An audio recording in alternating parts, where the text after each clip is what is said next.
Sebanyak 11 korban ledakan di SMAN 72 Jakarta masih dirawat di Rumah Sakit Islam Cempaka Putih. Korban ledakan SMAN 72 Jakarta mengalami gangguan pendengaran mencapai 90%. Mayoritas pasien yang masih dirawat mengalami luka bakar dan gangguan pendengaran akibat ledakan saat sholat Jumat di Musola SMAN 72 pekan lalu. Sebagian bahkan memerlukan tindakan lebih lanjut berupa operasi. Direktur Utama Rumah Sakit Islam Jakarta Cempaka Putih menyebut korban ledakan SMAN 72 Jakarta mengalami gangguan pendengaran mencapai 90%.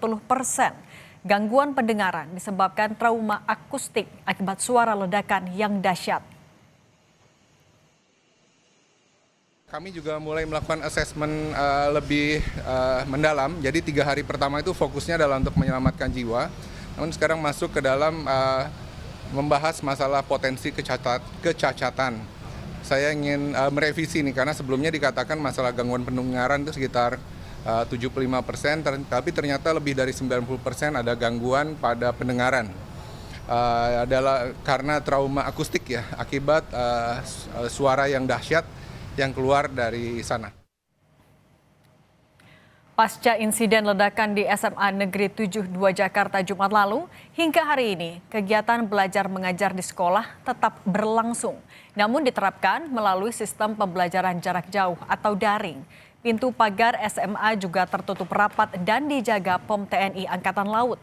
Meski begitu, beberapa guru terlihat masuk ke sekolah pada pagi hari ini untuk memandu pembelajaran daring.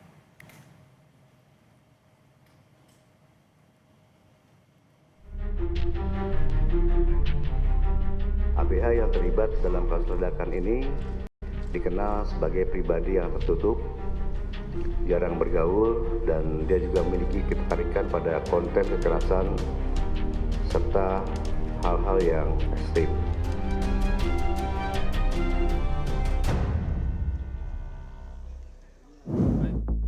Kapolda Metro Jaya mengungkap profil dari anak berkonflik dengan hukum yang melakukan peledakan di SMA Negeri 72 Jakarta sebagai pribadi yang tertutup, jarang bergaul, dan memiliki ketertarikan dengan konten kekerasan.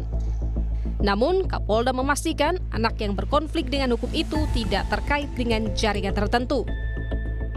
ABH yang terlibat dalam kasus ledakan ini dikenal sebagai pribadi yang tertutup, jarang bergaul, dan dia juga memiliki ketertarikan pada konten kekerasan serta hal-hal yang ekstrim. Selain itu, kami juga bersama Densus 88 Anti Teror telah menganalisis rekaman CCTV, ponsel, serta aktivitas daring ABH yang terlibat untuk mendalami motif dan latar belakang yang bersangkutan. Polisi juga mengungkap hasil penyelidikan ledakan di SMAN 72 Jakarta berdasarkan rekaman CCTV. Polisi mengungkap pelaku memiliki motivasi dendam dan kerap mengunjungi situs yang berkonten kekerasan. Yang bersangkutan juga memiliki motivasi dendam, gitu. Dendam terhadap beberapa perlakuan terhadap yang bersangkutan. Nah, di sini dia mencoba untuk mencari, bahkan di situs website, bagaimana orang-orang itu meninggal dunia atau mengalami kecelakaan atau mengalami kekerasan secara keji maupun dengan berbagai tingkatannya. Komisi Perlindungan Anak Indonesia (KPAI) memberikan atensi penuh soal pengawasan konten kekerasan di media sosial yang diindikasi jadi salah satu penyebab pelaku melakukan peledakan di sekolahnya. Bahwa ada konten-konten yang juga bermuatan negatif karena karena terkait dengan kasus ini adalah bermuatan kekerasan, ini tentu juga menjadi atensi kita untuk menguatkan proteksi pelindungan anak dari berbagai konten negatif, yaitu salah satunya adalah kekerasan dan tentu muatan negatif lainnya, misalnya pornografi, misalnya judi online, dan lain sebagainya. Dari kasus ini, KPAI pun menekankan pihak sekolah dan keluarga tidak boleh abai dengan kesehatan mental anak-anak. Tim Liputan, Kompas TV.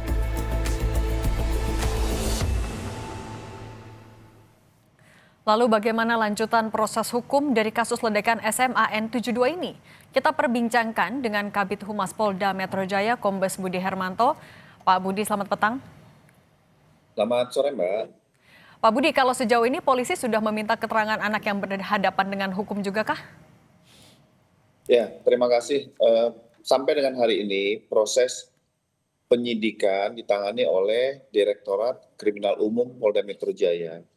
Sudah diminta beberapa keterangan saksi, baik itu anak sebagai saksi dan anak yang berhadapan dengan hukum. Tetapi kita harus melihat prioritas utama adalah bagaimana memulihkan kondisi medis dan psikis, khususnya anak yang berkonflik dengan hukum.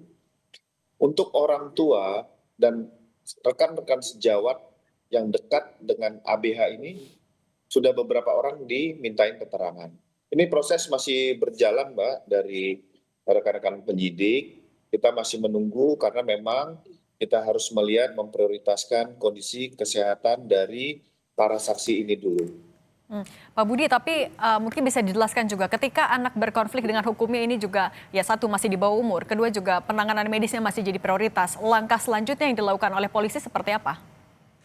Ya, selain dari penanganan proses penyidikan perkara, pihak kepolisian juga harus hadir di dalam pelaksanaan pemulihan trauma terhadap ledakan bom tersebut. Baik itu dari sisi guru, dari korban, anak-anak korban lainnya, sampai dengan pihak kepolisian untuk membersihkan area ledakan. Mengingat untuk tidak menimbulkan bekas-bekas ataupun puing-puing sisa dari ledakan ini mengakibatkan memunculkan trauma kepada anak-anak tersebut. Ini juga sudah dibersihkan seperti yang disampaikan oleh Bapak Kapolri dan Kapolda Metro Jaya, berharap operasional belajar mengajar di minggu ini sudah berjalan normal seperti biasa.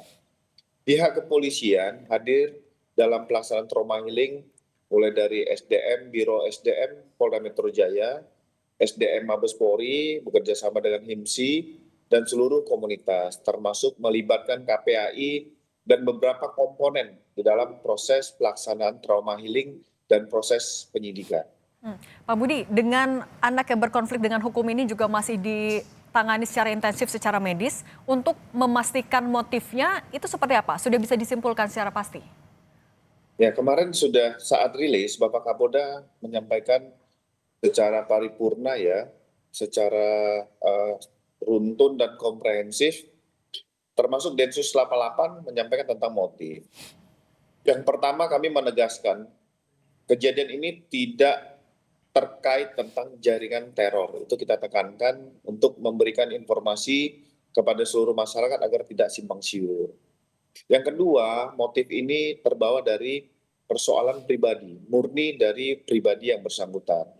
Nah, ini juga masih proses pendalaman, mengingat kondisi anak berkonflik dengan hukum ini juga dalam proses pemulihan, karena baru selesai melaksanakan operasi, termasuk luka-luka yang masih dialami, ini juga kita fokus untuk pemulihan. Jadi kita masih mohon waktu, rekan-rekan penyidik masih bekerja secara maraton, baik itu dari sisi kedokteran termasuk dari rekan-rekan penyidik. Pak Budi, kalau untuk menjawab kekhawatiran ketika mereka nanti siswa di SMA N72 kembali melakukan kegiatan belajar mengajar di sekolah, dikhawatirkan ada ketakutan soal keamanan, itu apakah polisi juga dengan sekolah ada koordinasi? Pastinya Mbak, polisi dengan pihak sekolah, dinas pendidikan, seluruh komponen dan elemen yang terkait untuk sama-sama memonitor, memantau, dan mengawal proses belajar mengajar ini dapat berjalan normal. Pada saat rilis, Bapak Kapolda Metro Jaya sudah menyampaikan bahwa situasi pasca ledakan sudah aman dan terkendali. Artinya, pihak kepolisian juga hadir pada saat nanti akan proses belajar mengajar melalui offline apabila sekolah sudah dibuka. Saat ini pembelajaran juga dilaksanakan melalui daring. Tapi maksudnya secara detail bentuk kehadiran dan pengawalan ketika sudah offline lagi itu seperti apa Pak? Pengamanan ada berapa personil yang diterjunkan? Ya, artinya juga tidak menimbulkan rasa takut, rasa khawatir, ataupun mencekam ya. Ini juga harus kita cerna secara bersama-sama. Semua komponen itu hadir untuk menyelesaikan persoalan pasca ledakan. Bukan berarti dengan menunjukkan personil kehadiran, personil beberapa orang terlihat di depan, itu juga menimbulkan rasa aman. Tetapi itu juga harus kita sama-sama kaji. Mungkin kita juga selalu akan berkomunikasi dengan para guru, untuk bisa, seperti yang disampaikan oleh Bapak Kapolda, himbauan bagi ruang lingkup sekolah, bagaimana ada rasa kepedulian dari teman-teman terdekat, dari para guru, melihat murid-muridnya yang butuh pendampingan, ini juga menjadi suatu perhatian bagi kita semua. Pak Budi, kalau untuk merangkai konstruksi perkaranya sendiri dari polisi akan memeriksa ahli siapa saja? Ya, nanti akan melibatkan pasti terkait tentang perlindungan anak. Proses terhadap penanganan perkara anak melibatkan Bapas. Kita juga akan minta KPAI bersama-sama memonitor, mengawal perkara ini. Nanti ada P3PA terhadap UPTD yang dimiliki oleh pemerintah Provinsi DKI. Kita akan melibatkan semua komponen terkait tentang penanganan anak yang berkonflik dengan hukum.